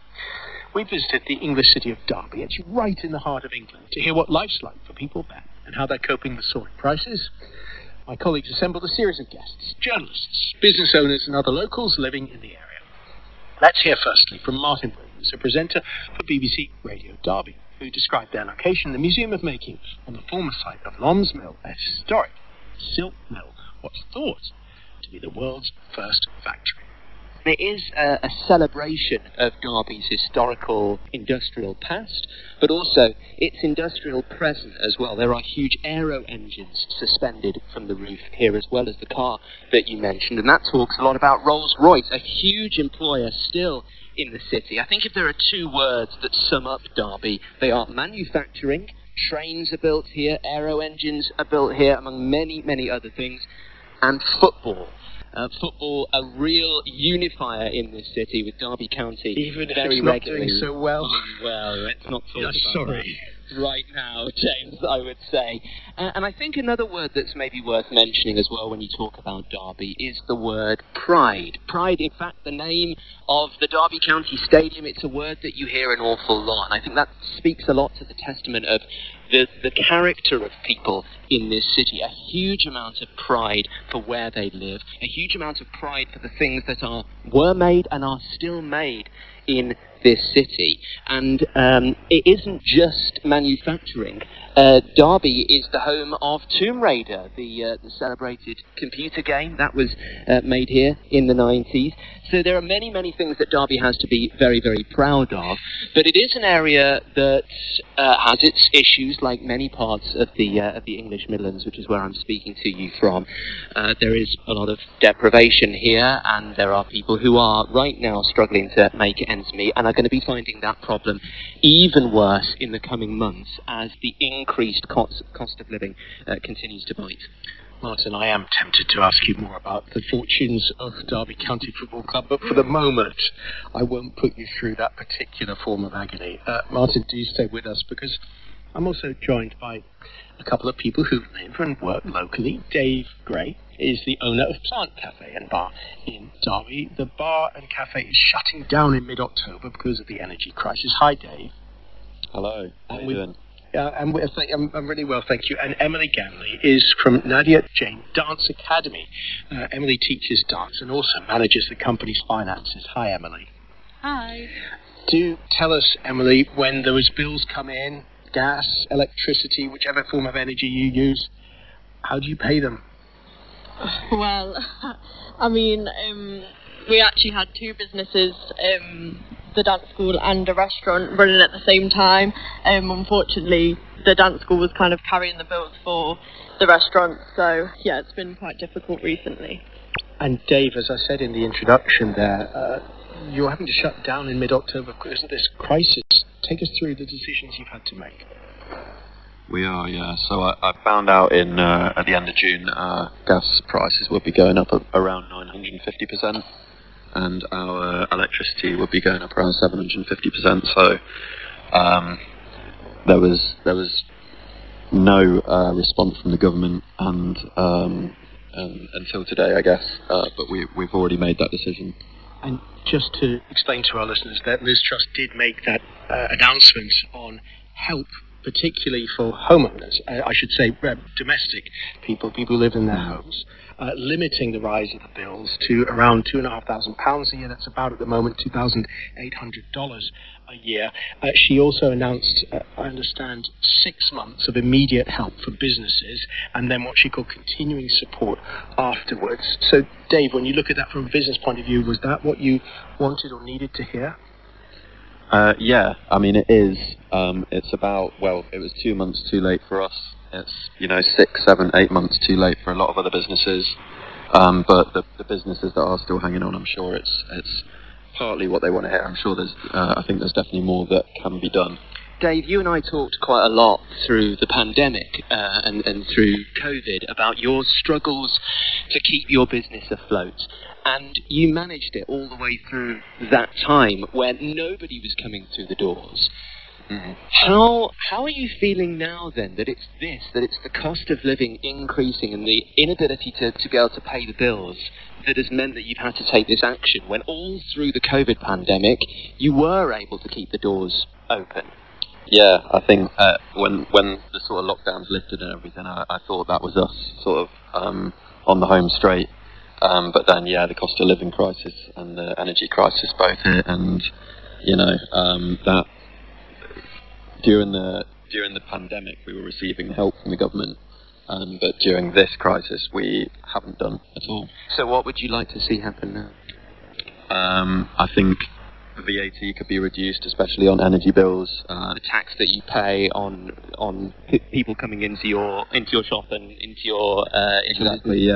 buying food and buying the things that you make. Yeah, and the taxes on energy bills that are currently at 20% for businesses and 5% for domestic customers, they could be reduced for business customers down to the domestic rate that everyone else is paying. Emily, what would help you? I think just more support for the families really that attend our dance school. A lot of them sort of are working parents, so we do try and help where we can, but obviously we can't help with their incomes and things like that. So we have provided school pickups, so we go the extra mile, try and get their children from school so they can work extra hours to cover the fees. And we do also do meal deals, so we try and feed them while they're on our premises, but unfortunately I think that's as far as we can go, and the government definitely need to step in where they can. Emily, it's James here in the studio in London. When you have people coming to the Nadia Jane Dance Academy, what kind of conversations do you have about paying bills, about that cost of living that all of us in the UK are talking about? Yeah, I mean, I've definitely noticed a lot of the students who used to come maybe every night that we were open, their parents do come in and ask sort of, is there anything we can do to sort of either reduce the rate of fees or just anything, because obviously people underestimate that it is a safe space for their children to be in, so instead of their children being out on the streets, they much prefer them to be with us. But yeah, it's very difficult, and we have tried to keep the cost of fees down, but unfortunately this September is the first time that we've had to raise the fees just to sort of cover our costs as well, because as you can imagine in a dance school there's electrics going on the whole time we're open. Of course. So, yeah. How expensive. Emily Ganley and Dave Gray, for the moment, thank you. I want to bring in the director the museum of all my guests are in right now. Tony Butler is from the Museum of Making at Derby Silk Mill Civic Hall, the site of the world's first factory. Take us through the significance of having the museum where you are and what message or symbolism you want to bring across. I think one of the key sort of themes that run through the museum is energy, in the fact that when this museum, when the silk mill was first opened in 1721, it was powered by a vast water wheel, and for 150 odd years or so, water was the main power source at this place.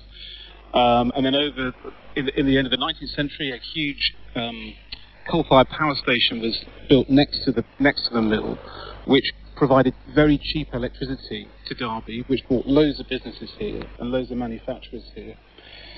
and it feels as though we've moved from this energy that's linked, that's renewable, and that is that is all around us, to the exploitation of fossil fuels cheaply, and we're kind of paying for that now. And the museum really should sort of symbolise the exploitation of nature and fossil fuels is not sustainable, and new power sources, renewable energy that would be cheaper, more sustainable, more environmentally friendly, in the long run would bring bills down.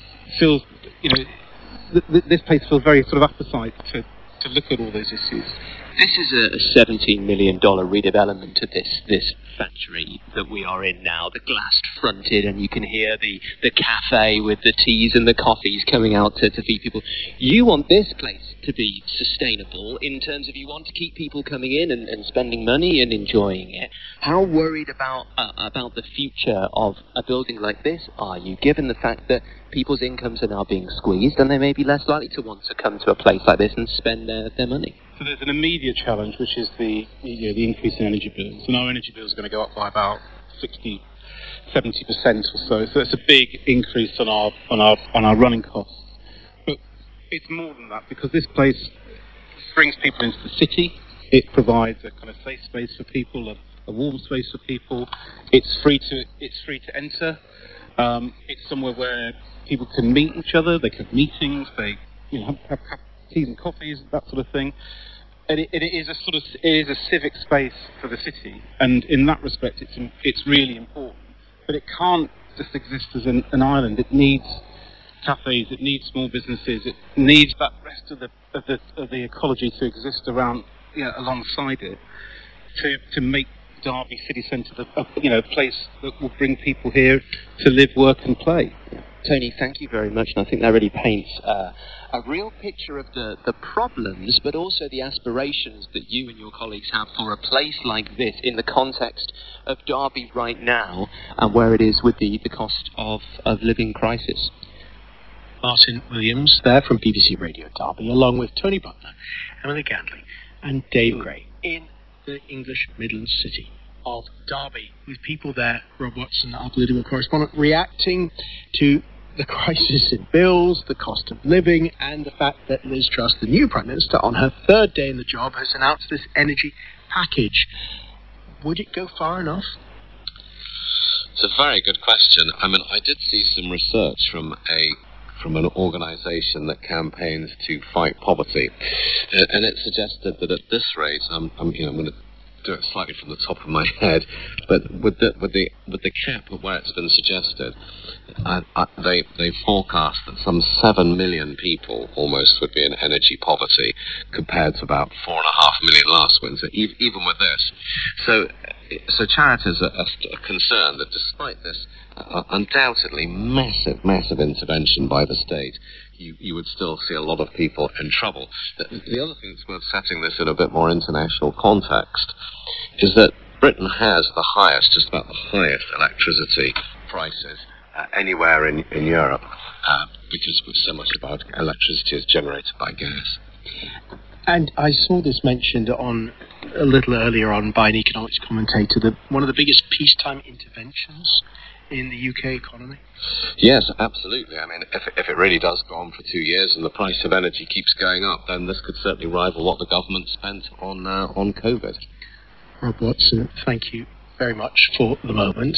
This is James Reynolds with you on OS from the BBC World Service. We continue to bring you updates about the health of Queen Elizabeth here in the UK. Just to repeat the news that we have been bringing you for several hours now, the Queen's immediate family has been gathering at her Balmoral residence in Scotland after doctors expressed concern for her health. A statement was released earlier in the day at about 12:30 in UK time. That official statement from Buckingham Palace says that she is under medical supervision. Doctors say that the 96-year-old monarch remains comfortable. We've seen pictures of well-wishers gathering at the gates of Buckingham Palace here in London. looking at my TV screen, I can see 2 police officers now posted at the gates of Balmoral, the secluded royal residence where the Queen for so many decades has spent long summers enjoying Highland Games, which she would watch with her husband, Prince Philip, and enjoying in more recent years visits from all of her family. And indeed, all of her family have now travelled to Balmoral. All of her 4 adult children, Charles, Anne, Andrew and Edward, along with her grandson, Prince William. And Prince Harry, we understand, is also on the way as well. Their attention, and the attention of so many people here in the UK, and I'm sure around the world, will continue to be with Queen Elizabeth II. This is James Reynolds. You're listening to OS on the BBC World Service. This is the BBC World Service, and here's Harriet Gilbert to tell you what World Book Club has been reading. This month, we're talking with the award-winning American author Ben Lerner about his beguiling debut novel, Leaving the Atocha Station, that tells of the multiple deceptions and romantic misadventures of a young American poet let loose in Madrid. The research he's meant to be doing becomes instead a meditation on authenticity. I think that Adam Gordon, and part of the kind of pleasure of writing the novel, is that he's like an extremely exaggerated version of some of my own neurotic tendencies. What he mainly does is drink wine, worry obsessively about his image, and invent increasingly convoluted lies. Whenever Someone describes the book, they tend to describe him as another promiscuous, drug-fueled American. You know, there's a whole tradition of that literature that he gets swept into, but I actually think he's a little bit different. World Book Club at bbcworldservice.com/World Book Club. Hello, this is James Reynolds, live with you on OS from the BBC World Service. We continue to bring you news updates about Queen Elizabeth here in the UK. The Queen's immediate family has been gathering at her secluded Balmoral residence in the countryside in Scotland after doctors released a statement earlier in the day expressing concern for Her Majesty's health. The official statement from Buckingham Palace says that the Queen is under medical supervision and that the monarch remains comfortable. BBC News with Julie Candler. Senior members of Britain's royal family have rushed to Scotland to be with Queen Elizabeth after her doctors expressed concern for her health. They said the 96-year-old monarch was under medical supervision but was comfortable. Officials said the heir to the British throne, the Prince of Wales, has been by her bedside at Balmoral Castle, where the Queen has been residing for the summer. Ukraine says its soldiers have advanced a further 50 kilometers into Russian-occupied territory. A military official said particularly strong gains had been made in the northern Kharkiv region, but villages had also been recaptured in the southeast. Ukraine's claim of battlefield success came as the U.S. Secretary of State paid a surprise visit to Kiev and announced additional military support. Several European countries have decided to ban the entry of most Russian citizens. Poland, Lithuania, Estonia and Latvia will not allow in any Russians travelling for tourism, culture, sport or business. A joint statement said it was unacceptable that people from what they called the aggressor state were able to travel in the EU. Prosecutors in New York State have charged Donald Trump's former advisor Steve Bannon with 6 criminal counts, including money laundering and conspiracy. He's accused of deceiving donors who sent money to the former president to help him build a wall between the US and Mexico. The health authorities in the Gambia are investigating whether contaminated liquid paracetamol might be linked to the deaths of dozens of young children. Cases of kidney failure have risen among the under 5s over the past 3 months. The US space agency NASA has revealed 2 new dates for the launch of its uncrewed Artemis rocket to the moon. A NASA official suggested that the 23rd and 27th of September have been marked as possible dates. BBC News. This is the BBC in London.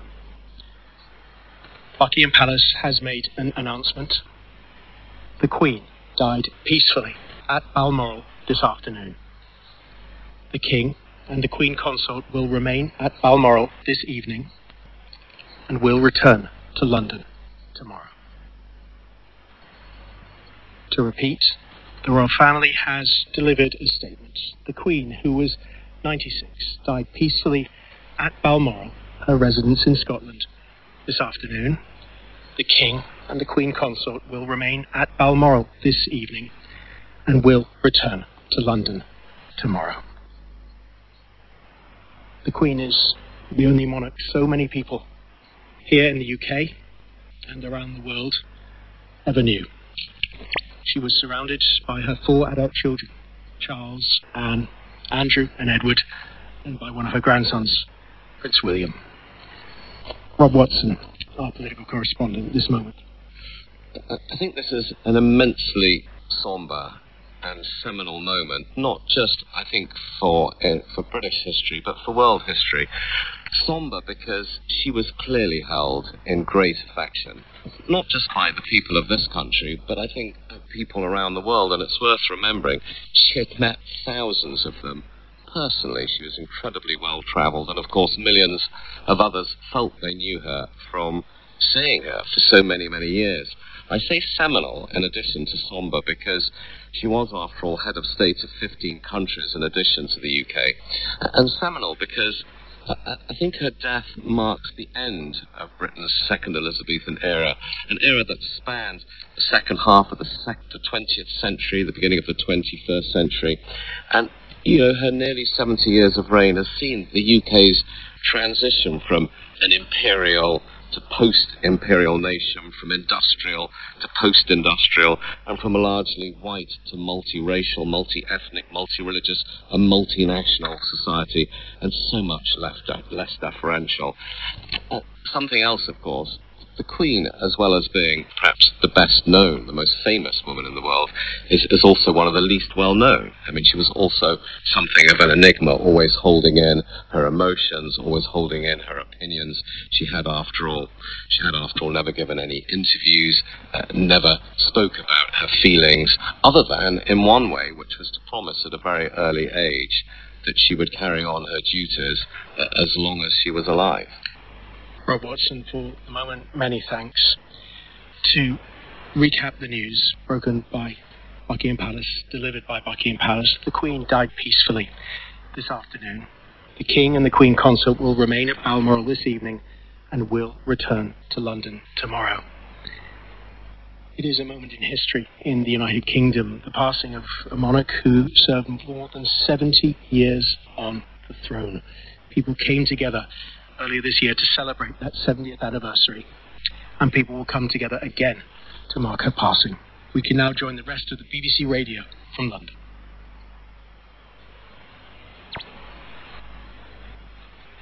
This is BBC News. We're interrupting our schedules for the following announcement. Buckingham Palace has announced the death of Her Majesty Queen Elizabeth II. A statement from the palace said, "The Queen died peacefully at Balmoral this afternoon. The King and the Queen Consort will remain at Balmoral this evening and will return to London tomorrow."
This is BBC News. Normal programmes have been suspended because of the death of Her Majesty Queen Elizabeth II. A statement issued by Buckingham Palace a few minutes ago said, "The Queen died peacefully at Balmoral this afternoon. The King and the Queen Consort will remain at Balmoral this evening and will return to London tomorrow." Thank you, Chris. You're listening to BBC News, broadcasting on the UK, across all our networks in the UK and around the world, following the death of Her Majesty Queen Elizabeth. This is Michelle Hussein with Evan Davis here in the studio. And if you're just joining us, Buckingham Palace has just announced the death of Her Majesty Queen Elizabeth II. The Palace's statement said that the Queen died peacefully at Balmoral this afternoon.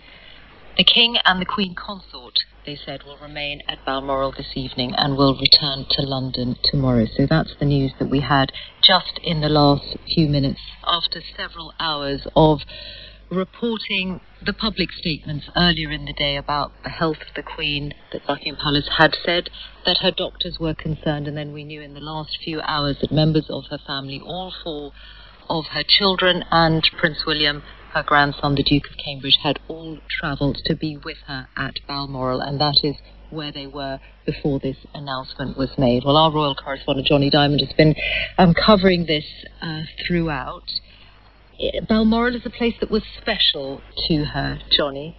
It was special to her. It was a place of enormous peace and tranquility to the Queen, a place where she spent all her summers, long summers there, a place of privacy, a place of family, and a remote place as well for a woman who spent her life in the public eye as really no other figure of the 20th and 21st century has done. And with this 26-word statement, this briefest of statements from Buckingham Palace, an era has come to a close.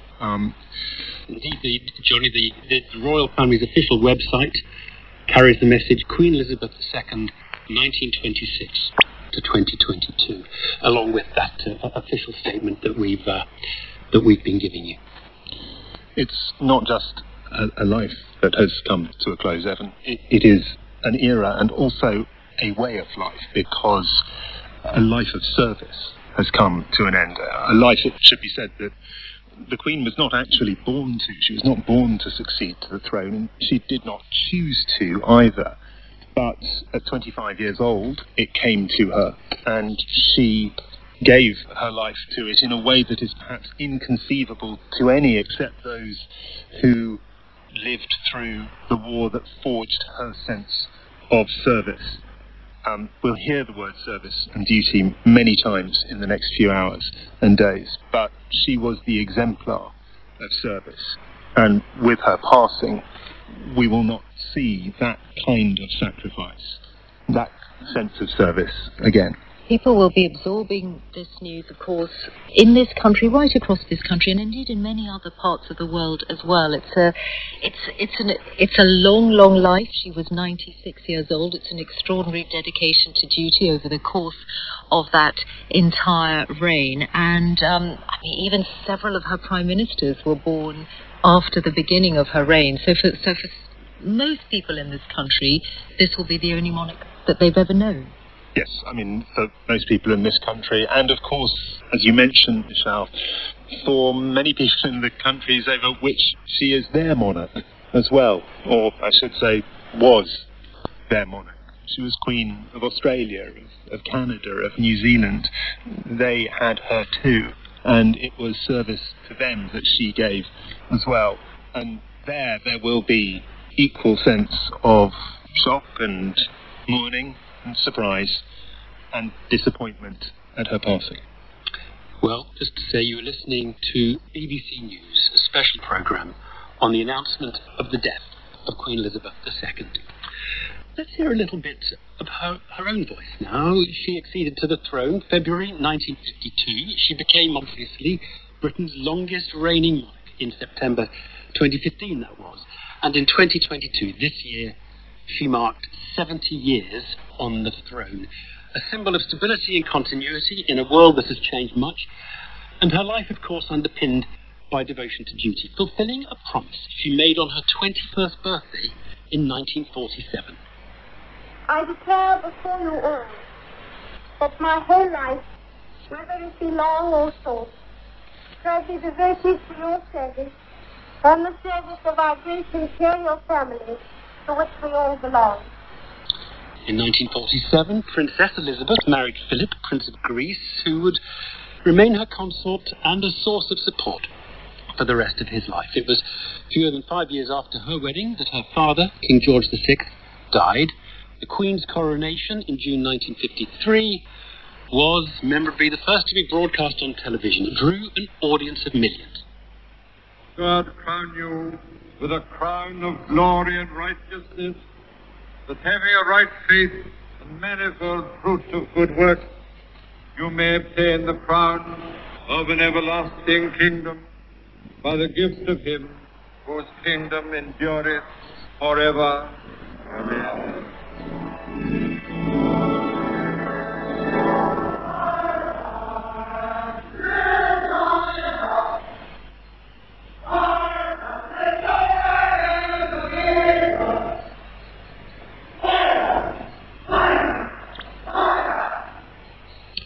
Well, until 2021, of course, the Queen had Prince Philip, Duke of Edinburgh, by her side, her husband of 73 years.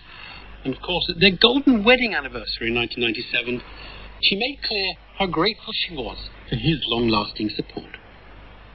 He has quite simply been my strength and stay all these years.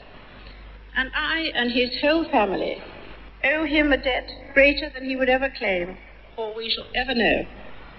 At moments of national crisis throughout her long reign, the Queen offered words of unity and hope to the nation, most recently in her broadcast during the coronavirus lockdown in 2020. We should take comfort that while we may have more still to endure, better days will return. We will be with our friends again. We will be with our families again. We will meet again. 2020, and then of course in June 2022 the Queen reached her Platinum Jubilee. In the celebrations, Prince Charles spoke of her long years of service as photographs of the Queen lit the walls of Buckingham Palace behind him. Your Majesty, Mummy,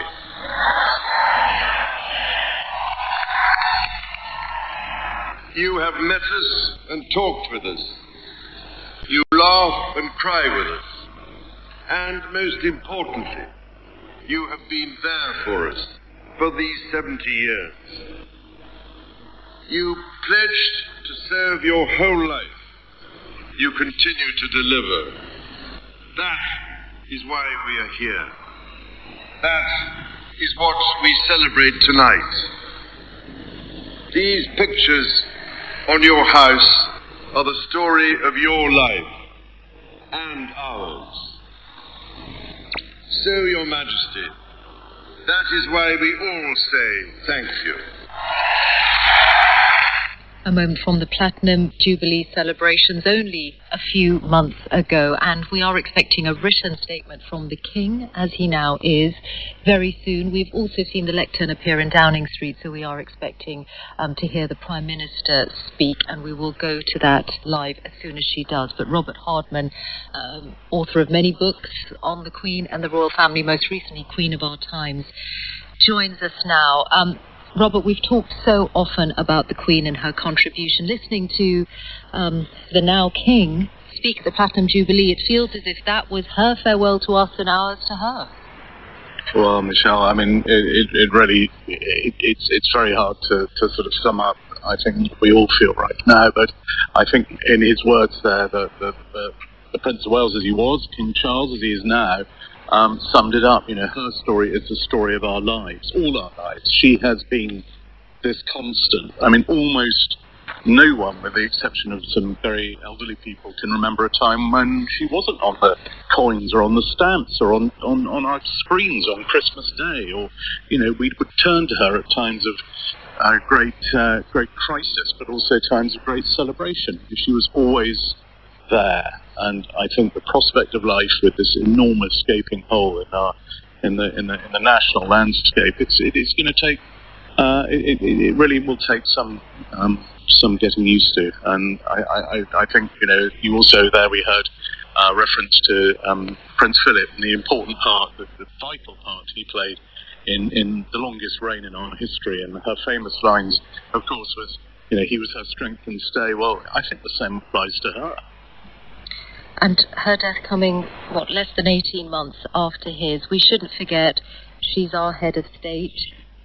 She's also the head of state of more than a dozen other countries, and of course head of the Commonwealth. But she was also a mother, and her 4 children who are there at Balmoral have lost their mother little over a year after losing their father. They both had long, full lives, but we should think of that and the personal loss for them.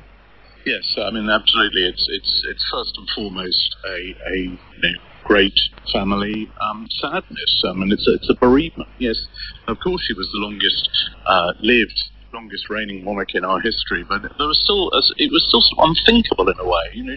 She's been such a constant, and so if that's how we're feeling, imagine how they are feeling. And that it's first and foremost that our thoughts go to the family. But as you say, I mean, the whole world will be reverberating tonight. Yes, there are 14 other countries of which she's head of state. She's head of state, or was head of state, of course, of more of the Earth's surface than any other head of state. And over and above that, the Commonwealth, now 56 nations, nearly a third of the world's population are members of the Commonwealth, to which she devoted her life. But I think just far beyond that. I mean, I'm quite sure that in countries over which she had no jurisdiction, who owed no allegiance, countries which probably don't even speak English, they'll still be feeling that there's this great loss, this figure who was on the throne before half the countries on Earth today even existed in their present form. The only person in history who's met and known 14 US presidents. I mean, no one in America's ever done that.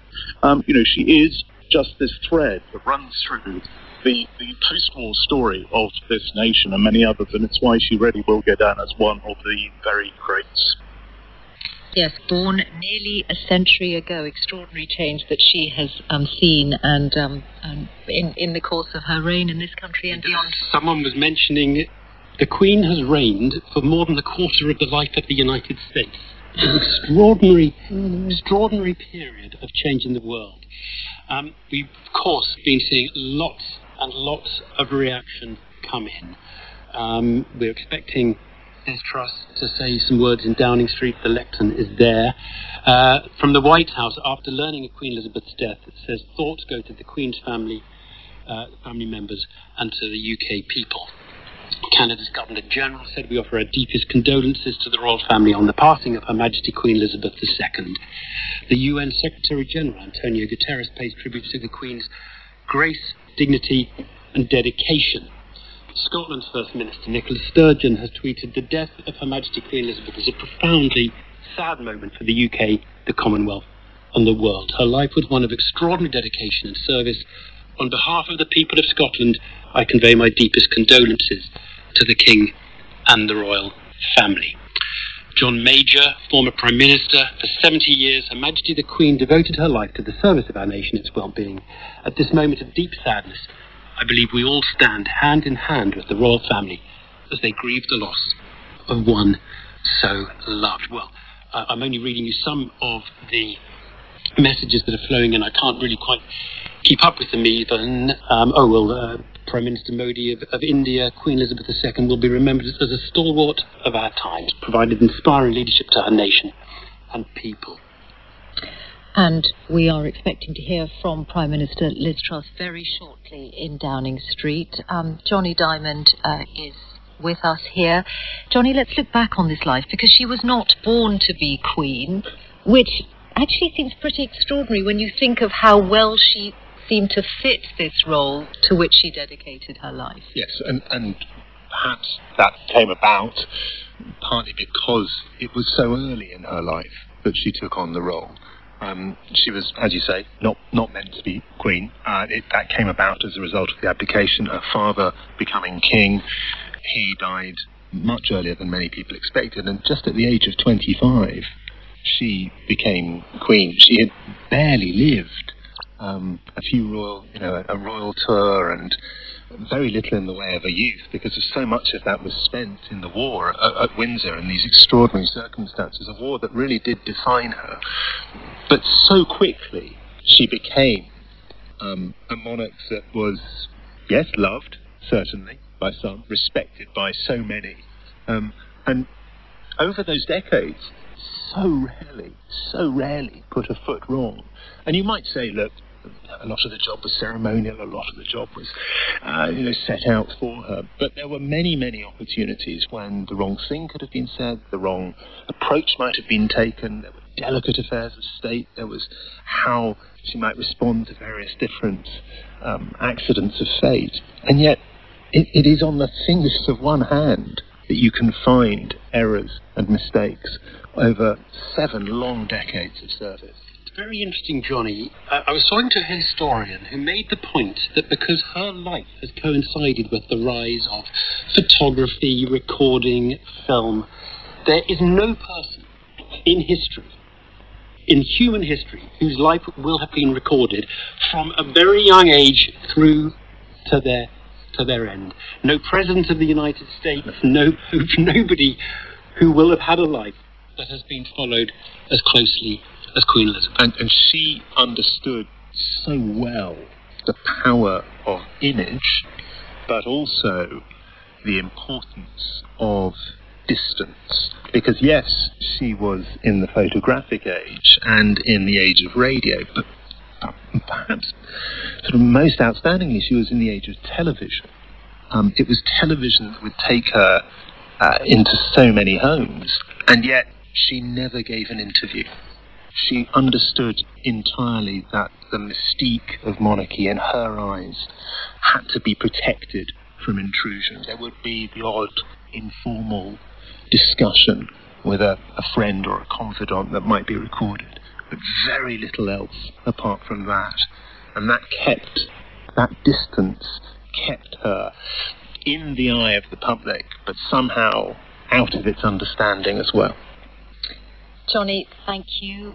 Just a reminder, you are listening to BBC News, broadcasting on all our networks across the UK and around the world as well, following the death of Her Majesty Queen Elizabeth II. Buckingham Palace said that she died peacefully at Balmoral, which was her home in Scotland, earlier this afternoon. And we know that the King, Prince Charles as he was, is there with her, along with the Queen's other children and her grandson, Prince William, as well.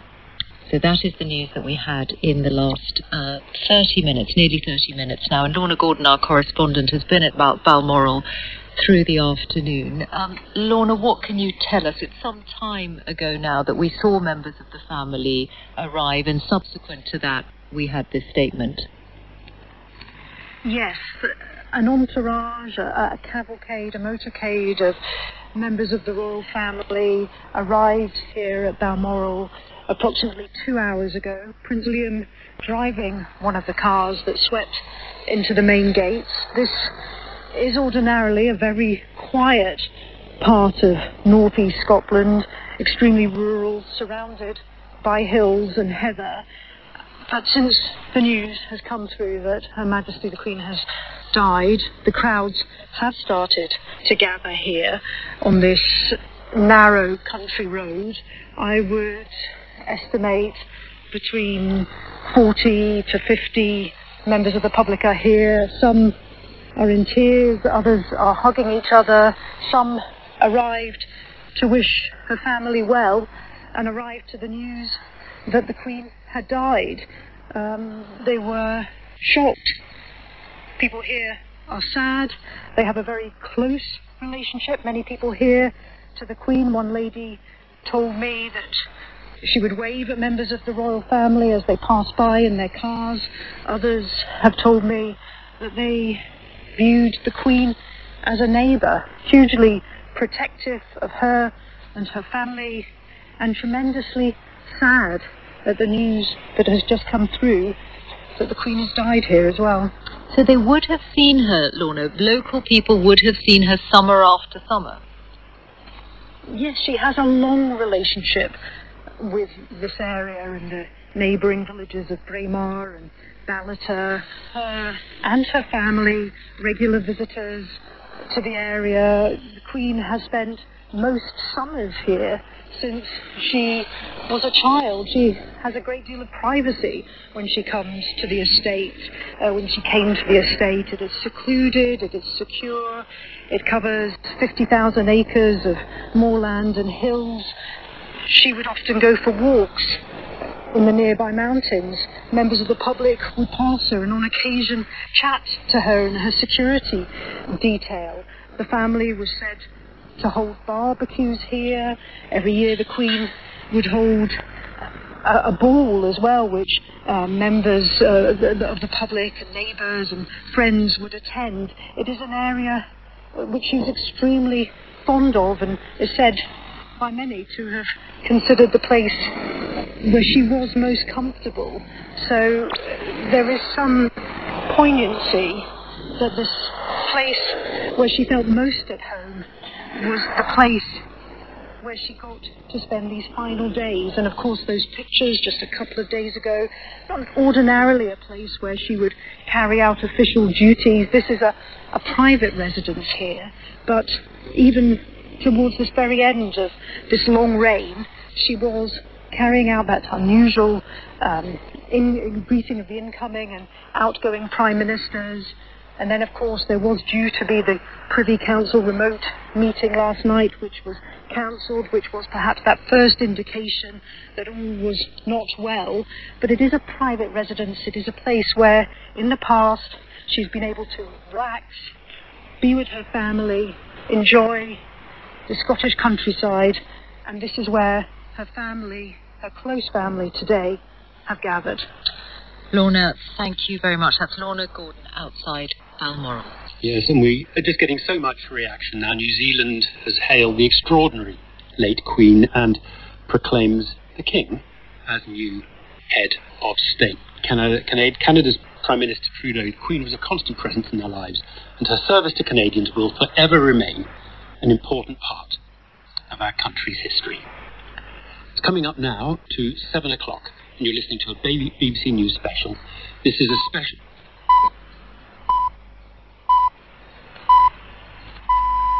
This is BBC News with Michelle Hussein and Evan Davis, and we're marking the death of Queen Elizabeth II. We will be remembering the Queen's life and hearing from those who've observed her close up, her long reign. But here now is Chris Aldridge with a summary of what we've heard in the last few minutes.